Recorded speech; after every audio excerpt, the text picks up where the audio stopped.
sir. We are in the midst of putting together the 2017 summer edition of Dave Campbell's Texas Football, the 58th annual edition of the Bible of Texas Football.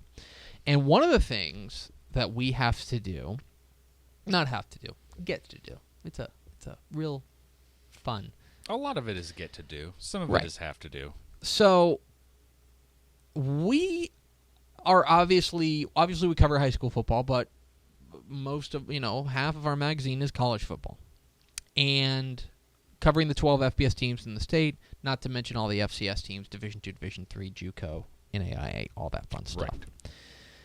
So one of the things that we do for each FBS team in the state is that we predict their schedule every game. Mm-hmm. And as a result, we predict which bowl they're going to go to. Yep. What bowl they're going to go to.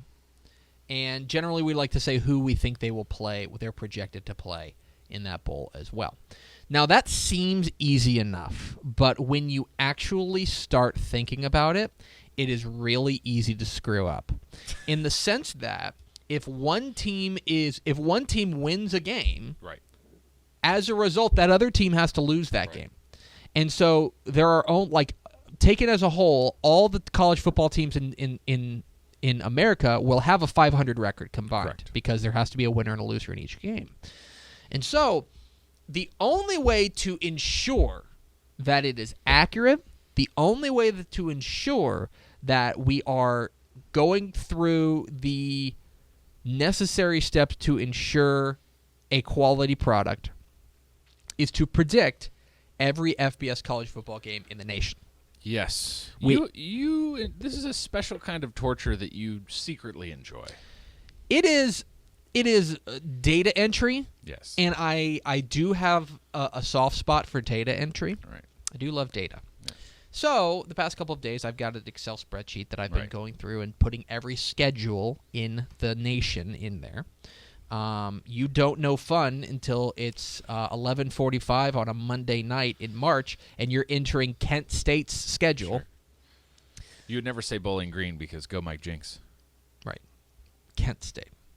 But as a result, this was really, to be real honest, this was the first opportunity I had to look at the 2017 college football schedules for each of the 12 FBS teams in the state. Right.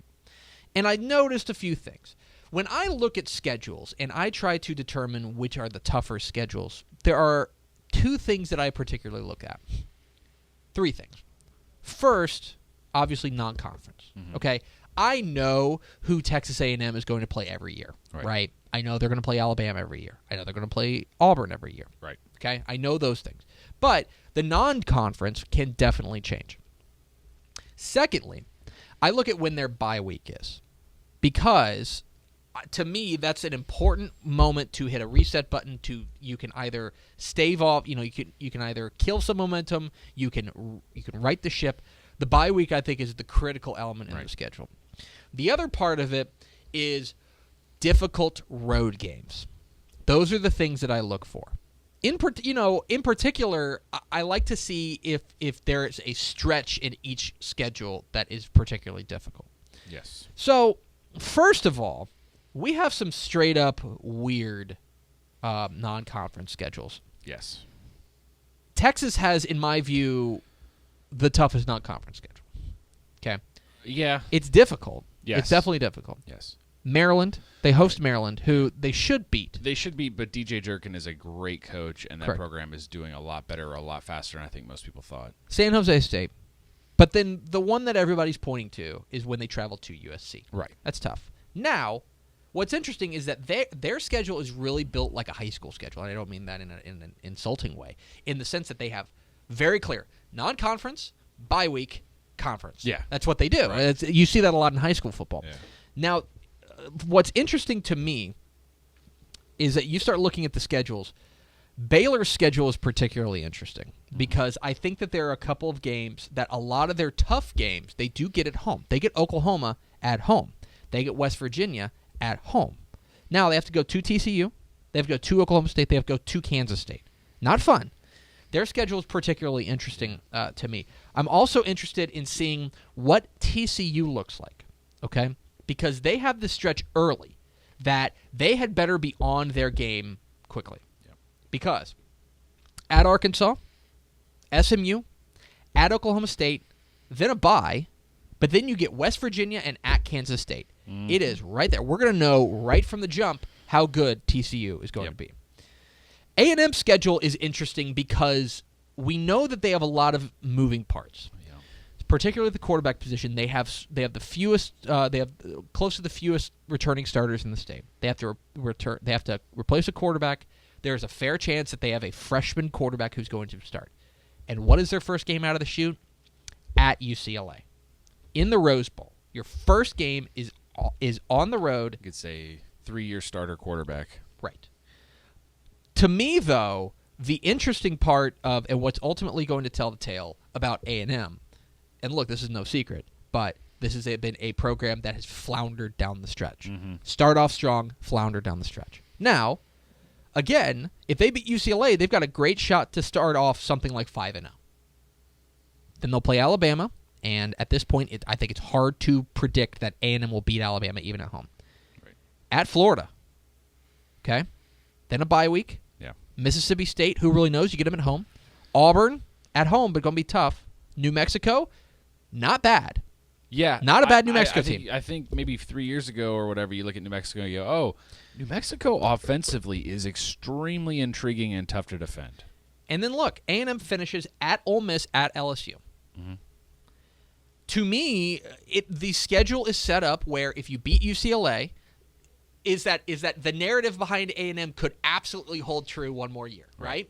Start off strong, go on the road and beat UCLA, and everybody goes, "Oh man, is this A&M's year?" And then they're going to be 5-0 if they beat Arkansas and Arlington. Not a guarantee, but and then they should beat South Carolina at home.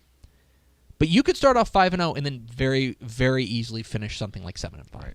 I think it's going to be harder than ever though for them to start 5-0. It's just because of the number of new faces. I've mentioned this to you before. People may not realize what Rice does to start the year. Ew. They're playing Stanford. Yes. Okay. In Japan? Australia? They're playing in Australia.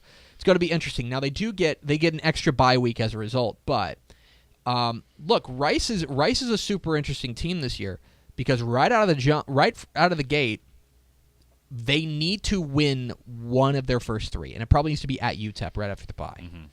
If they don't do that, because then they play at Houston, and all of a sudden you could be staring 0-3 in the face. Yeah. That's particularly interesting to me. In the American Athletic Conference, the schedule that's particularly interesting to me is SMU's. SMU does not leave the state of Texas before their bye week. Stephen F. Austin at home, North Texas at home, at TCU, Arkansas State at home, Connecticut at home, at Houston, bye week, and then they go to Cincinnati. So they are going to stay local for a lot of their. SMU could be really interesting this year. They could be. SMU's got a very interesting case. So that's an early look. We're going to have, of course, all our predictions in the 2017 summer edition of Dave Campbell's Texas Football. But those were interesting things that jumped out at me about the schedule. Those are certainly good picks. It's going to be very interesting. You know, a number of these teams have. I like the move that everyone's playing at least one kind of marquee non-conference game. Right. The only real exception is Baylor is still kind of. Yeah. And even them, they go to Duke. Right. Which Duke wasn't great last year, but it's on the road. Be better this year. It's on the road. It will be the best non-conference game they've played, like the toughest non-conference game they've played in like a decade. Yeah, it'll be interesting. So.